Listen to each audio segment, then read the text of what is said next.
es una advertencia. Tenemos que permanecer en Cristo. Sigue ¿verdad? creyendo. Sigue creyendo en Cristo. Sigue unido a Cristo por la fe.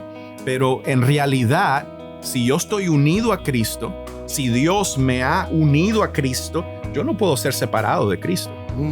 Nada nos separará del amor de Dios.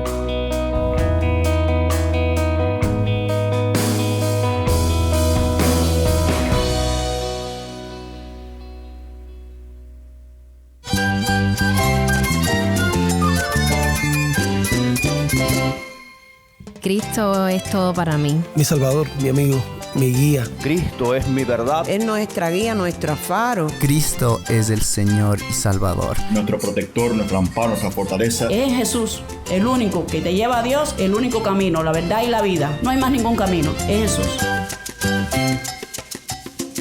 Estás escuchando El Faro de Redención. Cristo desde toda la Biblia, para toda Cuba y para todo el mundo.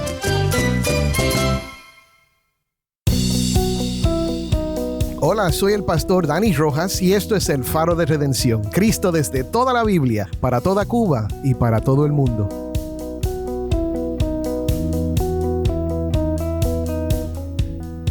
Pues hemos llegado al final de la semana y tengo conmigo al pastor David Menéndez, el pastor José Prado y nuestro amigo Jason Arévalo. Estamos ahora en el capítulo 3 de Primera de Juan. En realidad vamos a leer la última parte del capítulo 2 y entonces vamos a entrar en el capítulo 3 de Primera de Juan para hablar de un tema muy importante. A mí me parece que a Dani le gusta tomar textos que son un poco difíciles, Retantes, bueno. Es que necesitamos todo el consejo de Dios, ¿verdad? No, Amén. Amén. Sí, yo creo que en la introducción a un capítulo de Hebreos, yo dije, mira, nosotros preferimos leer los salmos, como el Salmo 23 o los pasajes que nos dan mucha paz y son fáciles de entender y asimilar, que nos consuelan, pero evitamos a veces los pasajes difíciles. Y creo que para ser fiel al Señor, ser fieles al Señor, tenemos que atacar estos también y ver qué es lo que Dios, qué es lo que el Espíritu Santo quiere comunicar a través de pasajes difíciles. Y este es un pasaje difícil. Es interesante, pero es difícil. Así que vamos a comenzar. Primera de Juan, capítulo 2. Vamos a leer del 28 al 29, solo 2 versículos, y estos nos van a preparar para entonces hablar del capítulo 3. Yo lo voy a leer. Dice, y ahora, hijos, permanezcan en Él para que cuando se manifieste tengamos confianza y no nos apartemos de Él avergonzados en su venida. Si saben que Él es justo, saben también que todo el que hace justicia es nacido de Él. Y esa es la palabra del Señor. Amén. Amén. Quiero, antes de que empecemos a hablar, mencionar que aquí nos habla de algunas cosas que va a hablar el capítulo 3. Habla de cuando Él se manifieste y habla de que la persona que hace justicia es nacido de Él. Son 2 temas que entonces se van a desarrollar en el capítulo 3. Pero ¿qué podemos decir acerca de estos 2 versículos? ¿Algunas ideas? Bueno, una de las cosas que yo quería decir, que es muy importante, porque muchas veces yo escucho estos versículos ser predicados, pero normalmente son predicados de una manera en la cual se le empuja, ¿verdad?, al creyente o al que esté escuchando que haga justicia para poder ser un hijo de Dios, ¿verdad? Pero lo que nos hace a nosotros hijos de Dios no es nuestra justicia.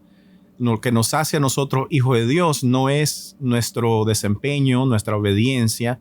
Y es por eso que cuando comenzamos el capítulo 3, que todavía no lo hemos leído, pero ahí Juan nos quiere apuntar a la grandeza del amor de Dios en hacernos hijos, ¿verdad? Nosotros hemos nacido de nuevo, y esta ilustración o esta manera de hablar del nacimiento, yo soy nicaragüense por nacimiento, ¿verdad? Yo no escogí a mis padres, yo no escogí nacer en Nicaragua o a mi familia. Eso es algo que yo no tuve nada que ver con eso. Y de la misma manera, al nacer de nuevo en Cristo, es algo que fue hecho en nosotros, ¿verdad? Es el Espíritu de Dios que nos vivificó, nos encontró muertos en nuestros delitos y pecados, pero por el amor que Dios tenía hacia nosotros, fuimos vivificados en Cristo, Amén. fuimos unidos en Cristo y nacimos de nuevo. Entonces la justicia de que habla aquí es el fruto del nacer de nuevo, no es el mérito. Amén. ¿Verdad? Amén. Creo que José ya predicó el texto. No, pero es una buena introducción. Jason, ¿qué querías decir? Yo quería decir algo breve, que entonces el renacimiento no es obra de nosotros, sino es obra del Señor. Amén. Ujú. Y también que esta justicia tiene referencia a nuestra identidad y posición en Cristo. Me recuerdo, ¿verdad?, las palabras de Pablo en Romanos, que en el Evangelio la justicia de Dios se revela por medio de la fe y para todo aquel que en Él cree. Nosotros practicamos justicia ahora de nuestra posición de justos. Nacemos de nuevo siendo declarados ya justos en Cristo Jesús a través de la fe. Y esto va a ser significativo para la práctica de justicia. ¿Cómo es que dice Romanos capítulo 5, versículo 1? Me lo sé en Reina Valera. Justificados pues por la fe, tenemos paz para con Dios por medio ¿de qué? Por medio de nuestro Señor Jesucristo. Amén. Amén. Amén. Ahora, vemos un verbo aquí en el versículo 8 que nos indica lo que Juan quiere que hagamos. Y por supuesto, nosotros no enfatizamos tanto lo que nosotros hacemos, sino lo que Cristo hace. Pero aquí está esta instrucción. Él dice, permanezcan en Él. Permanezcan en Él para que cuando se manifieste tengamos confianza y no nos apartemos de Él avergonzados en su venida. Así que yo creo que eso nos apunta al Evangelio. Ujú. ¿Cómo nos apunta al Evangelio? Permanecer en Cristo Jesús es permanecer en nuestra identidad y posición de justicia en Él. Es decir, es el continuar creyendo, descansando en quiénes somos nosotros en Cristo Jesús. Tenemos una identidad y una posición de justos delante de Dios. Esto no es algo que hacemos para convertirnos en justos. No practicamos la justicia para ser justos. No practicamos la justicia para venir a alcanzar la recompensa de Dios. Sí, como para endeudar a Dios. Decirle, Dios, mira todo lo que yo he hecho, ahora me debes la vida eterna, ahora me debes la salvación. Otra idea que yo quisiera traer a este punto que acabas de traer, Dani, es la idea que hablamos en hebreo. La idea de que cuando el autor está escribiendo, él está escribiendo a una iglesia.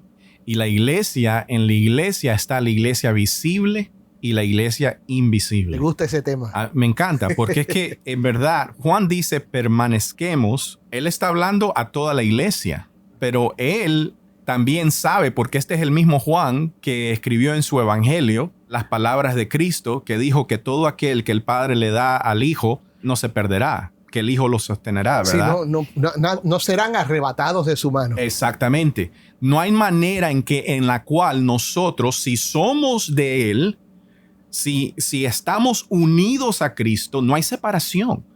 Nada nos puede separar del amor de Dios en Cristo Jesús. Amén. ¿Verdad? Amén. Así que no hay separación. Él está hablando a personas que han profetizado fe, pero en esas, entre las que han profetizado fe, pueden haber personas que no son de la iglesia invisible, o sea, no son de la iglesia de Dios. Y por lo cual es una advertencia. Tenemos que permanecer en Cristo. Sigue ¿verdad? creyendo. Sigue creyendo en Cristo. Sigue unido a Cristo por la fe. Pero en realidad, si yo estoy unido a Cristo, si Dios me ha unido a Cristo, yo no puedo ser separado de Cristo. Nada nos separará del amor de Dios en Cristo Jesús. Amén. Romanos 8. Ahora vamos a leer en el capítulo 3. Vamos a leer del 1 al 3 por ahora. David, ¿por qué no lees este pasaje? Primera de Juan 3, del 1 al 3. Miren cuán gran amor nos ha otorgado el Padre, que seamos llamados hijos de Dios. Y eso somos. Por esto el mundo no nos conoce, porque no lo conoció a Él. Amados, ahora somos hijos de Dios, y aún no se ha manifestado lo que habremos de ser. Pero sabemos que cuando Cristo se manifieste, seremos semejantes a Él, porque le veremos como Él es. Y todo el que tiene esta esperanza puesta en Él, se purifica así como Él es puro. Amén, amén. Qué lindo está eso. Esto es uno de mis pasajes favoritos de la Biblia, Amén. dicho sea de paso. Pero comenzamos primero con esta frase: miren cuán gran amor nos ha otorgado el Padre. Wow. Miren cuán gran amor. ¿Por qué es significante resaltar que es el amor del Padre lo que estamos viendo aquí? Porque el permanecer en Él, en Cristo Jesús, es el creer el amor que hemos recibido del Padre a través de Él. Por eso es que el anciano Juan, cuando escribe el Evangelio, nos dice que nos amemos unos a otros como Él nos ha amado. Siempre está anclando el llamado a amar en el amor que hemos recibido. Esto es importante, la práctica de la justicia en la vida del creyente a través de la fe que cree, que confía, que descansa, que recibe el amor de Dios. En otras palabras, yo no amo para que Dios me ame. Yo amo porque Dios me ama. Y eso lo va a decir, ¿verdad? Lo va a decir después. Jason. Yo creo que es importante que el pueblo de Dios siempre sea recordados de nuestra identidad. Somos hijos de Dios. Tenemos este Padre que tiene tan gran amor para nosotros. Sí. Que tenemos esa identidad. Sí. Hijos de Dios. Y Él no está esperando que nosotros nos hagamos de hijos de Dios. No. Él nos otorga esa realidad. Es algo que Él da. Amén. Amén. Y me gusta esa palabra que estás usando, somos. Eso es lo que dice Juan. Y eso somos. Lo da por sentado. ¿Quieren comentar sobre eso? Bueno, una vez más, es lo que hemos dicho. Él dice somos hijos. Yo no sé ustedes, yo tengo 4 hijos, ¿verdad? Y mis hijos, no importa lo que hagan, ya sea hagan justicia o no, siempre van a ser mis hijos. Nunca van a dejar de ser mis hijos. Por lo cual es lo que decimos acá. No es la justicia lo que nos otorga ser hijos, sino que somos hijos. Amén. Y por lo cual somos hijos amados de ese amor que hemos recibido, de ese amor en el cual nosotros esperamos. Dice ahí que el que espera en esto se purifica. ¿Qué es lo que nos purifica? Es la fe en ese amor lo que nos purifica. Amén. No es nuestra justicia, no es nuestro desempeño, es la fe en ese amor que nos purifica y comenzamos a actuar de una manera diferente. ¿Por qué? Porque el amor de Dios me conmueve, ¿verdad? Amén. A la obediencia. Amén. Así que establecemos que somos hijos de Dios por declaración de Dios, por un por acto adopción de Dios. Somos adoptados, hechos hijos de Dios. Y Él hace este punto que creo que es tremendo. Amados, ahora somos hijos de Dios y aún no se ha manifestado lo que habremos de ser, pero sabemos que cuando Cristo se manifieste, seremos semejantes a Él porque lo veremos como Él es. Así que, ¿de dónde viene nuestra visión de cómo debemos caminar, de cómo debemos vivir? ¿De dónde viene esa visión? Cuando Él se manifieste, le veremos cara a cara, ¿verdad? Pero ahora le vemos a través de la fe. Nosotros, dice el apóstol Pablo a los Corintios, que cuando contemplamos a cara descubierta la gloria de Dios en el rostro de Cristo, somos transformados conforme a esa misma imagen. De gloria en gloria. Contemplamos la gloria, la justicia de Dios a nuestro favor, el amor de Dios por nosotros en la persona y en la obra de Jesús. Por lo tanto, es viendo a Jesús, creyendo en Él ahora por la fe. Ahora no le vemos, ¿verdad? Como dice Pedro después, aunque no le habéis visto, pero os alegráis con gozo inefable. Pero un día le veremos. Es a través de la fe, de ver a Jesús en su persona y su obra, su justicia a nuestro favor, que nos da la identidad, la seguridad para poder purificarnos conforme a esa imagen que Él dice que es quienes somos.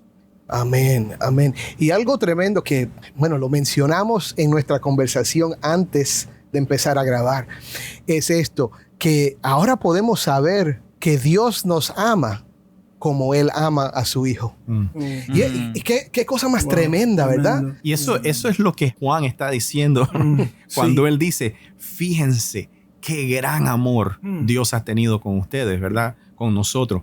Ese es Es el mismo amor del cual el apóstol Pablo en Romanos 5 dice de que Dios demuestra, y lo dice en el sentido de hoy, o sea, lo demuestra actual, no en el sentido pasado que lo demostró, no. Dios demuestra su amor hacia nosotros en que cuando nosotros éramos pecadores, Cristo murió por nosotros. Es eso. O sea, Dios, yo a veces le digo a la congregación, mira, Dios me vio a mí en mi peor estado. En mi peor estado.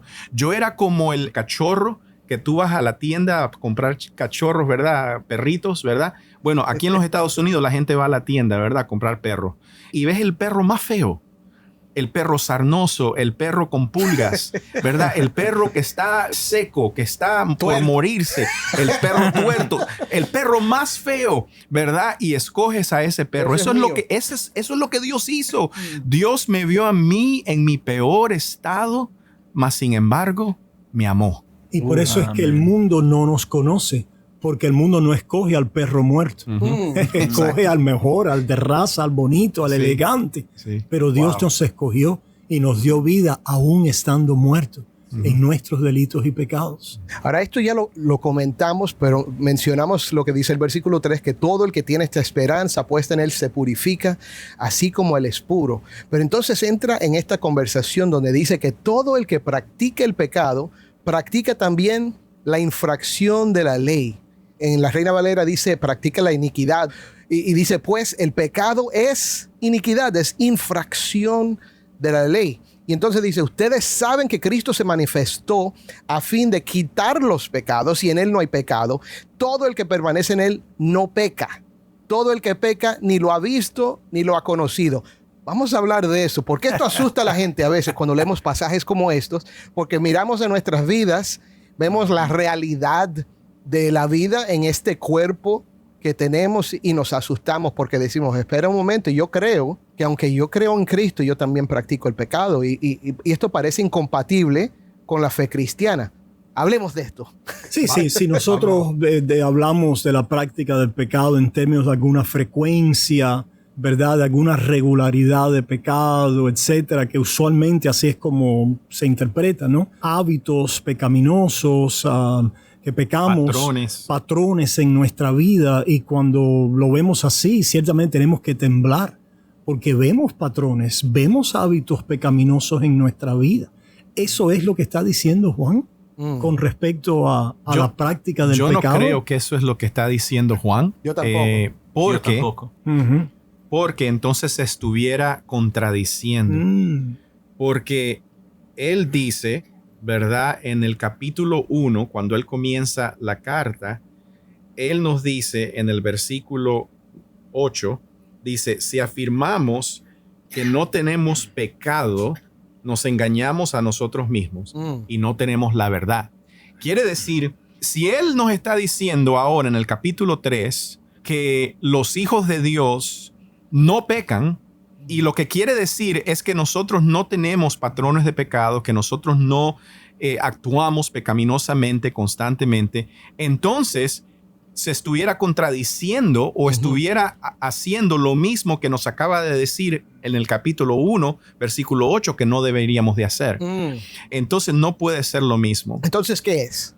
Yo creo que lo que es que él nos dice en el capítulo 1, él nos dice, nosotros pecamos, no mientas, no hagas a Dios mentiroso, eres un pecador, pero tenemos un fiel abogado, ¿verdad? Sí. Y si nosotros confesamos nuestro pecado al fiel abogado, él es fiel para perdonarnos y limpiarnos de toda iniquidad. Amén. ¿Verdad? Entonces, yo creo que el pecado de que él está hablando, la práctica de pecado que él está hablando en el capítulo 3, es la persona que no confiesa sus pecados, la persona que no se arrepiente de sus pecados, la persona que no trae a Cristo sus pecados. Amén. Amén. Sí, el que practica el pecado es el que vive esa vida pecaminosa, el que se dedica y vamos a decirlo, se revuelca en el pecado sin concepto de pecado. Convicción. Sin convicción, sin una sensación de que está mal.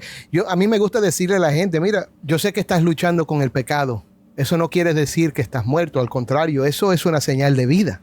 El que lucha contra el pecado, el que reconoce su debilidad, es una persona que quiere agradar a Dios. Es una persona que quiere vivir en fidelidad al Señor, pero ve esta debilidad en la carne. A veces interpretamos esto en términos de que tengamos o no tengamos pecado, ¿verdad? O más o menos. Pero yo creo que el corazón de la cosa aquí es qué hacemos con el pecado. Y lo que hace aquel que no practica el pecado es que continuamente lo está confesando y está recibiendo ese perdón, esa limpieza y la seguridad de que Cristo es nuestro abogado y la propiciación por nuestros pecados. Amén. Y saben qué, hermanos, yo quiero decir algo que para mí es bien, me pesa en el corazón mucho, porque el cristiano debería de ser la persona que constantemente debería de vivir confesando pecado. Nosotros todos los días deberíamos de tomar un tiempo y confesar nuestro pecado a Dios y confesarle a otros que hemos pecado, ¿verdad? Y deberíamos de ser personas que constantemente nos estamos arrepintiendo. Y sabes, el problema es este. El problema es que la mayoría de las veces estos versículos y otros se predican de una manera en la cual el enfoque viene siendo el yo.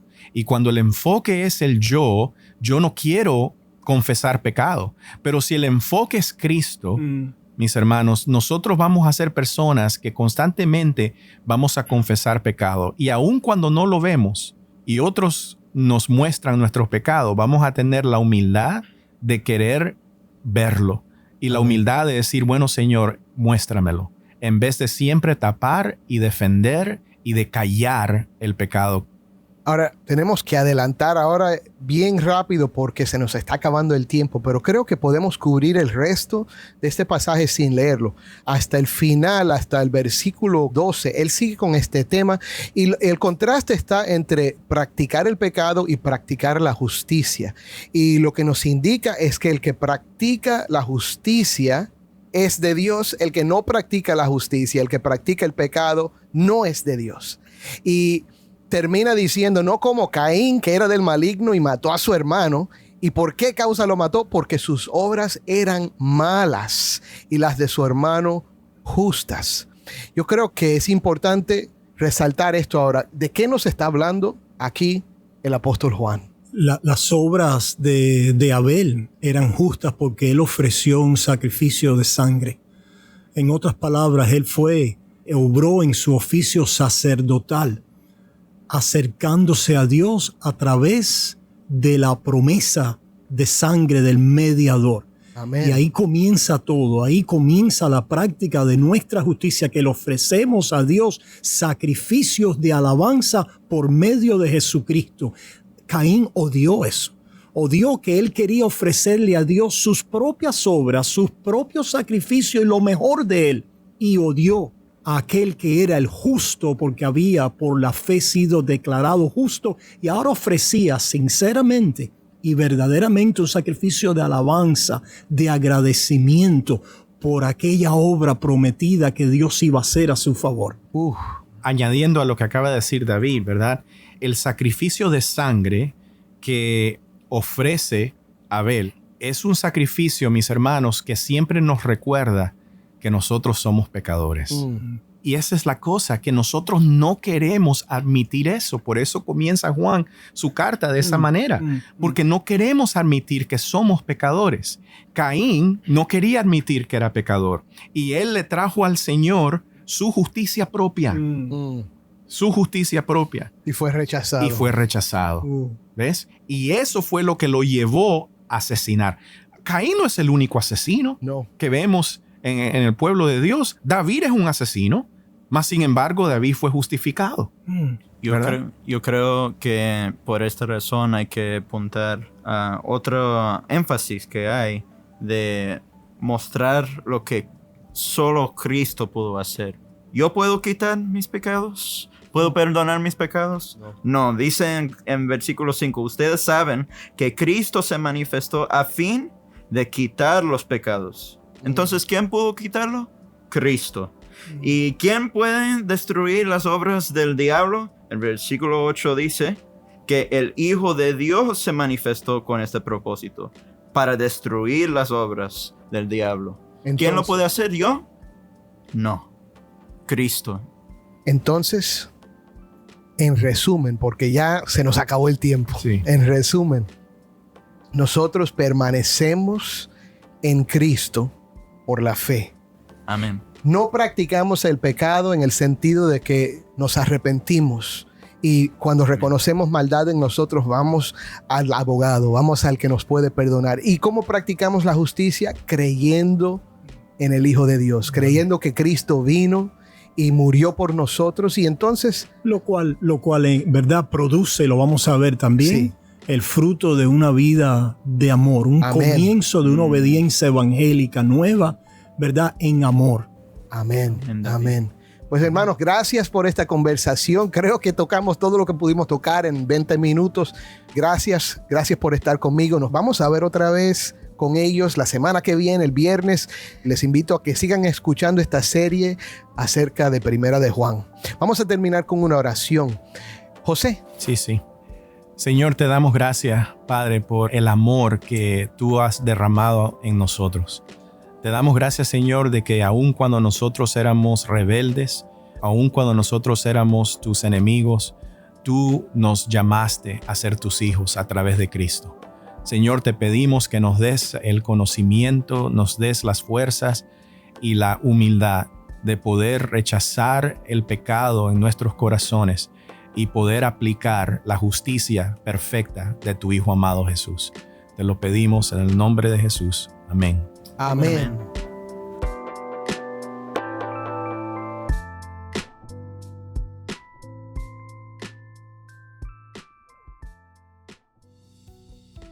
El Faro de Redención como programa radial fue ideado para Cuba, pero ha crecido a un nivel global, y si estás en sintonía fuera de Cuba, te agradezco por pasar estos tiempos con nosotros estudiando temas que nos fortalecen en nuestro caminar cristiano.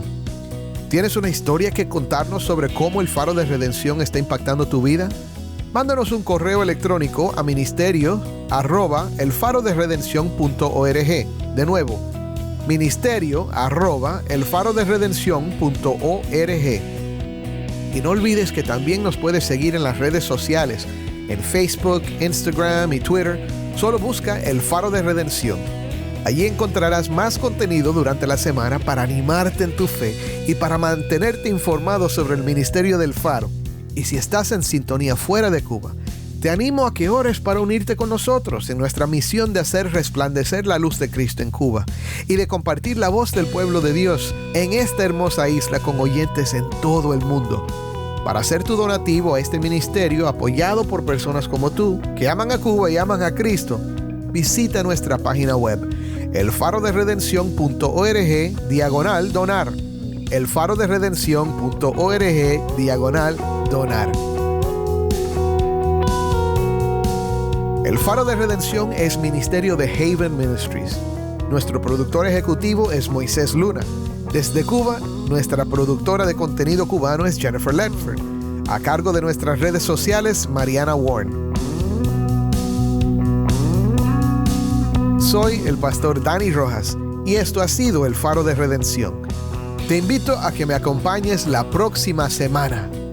El Faro de Redención, resplandeciendo la luz de Cristo desde toda la Biblia, para toda Cuba y para todo el mundo.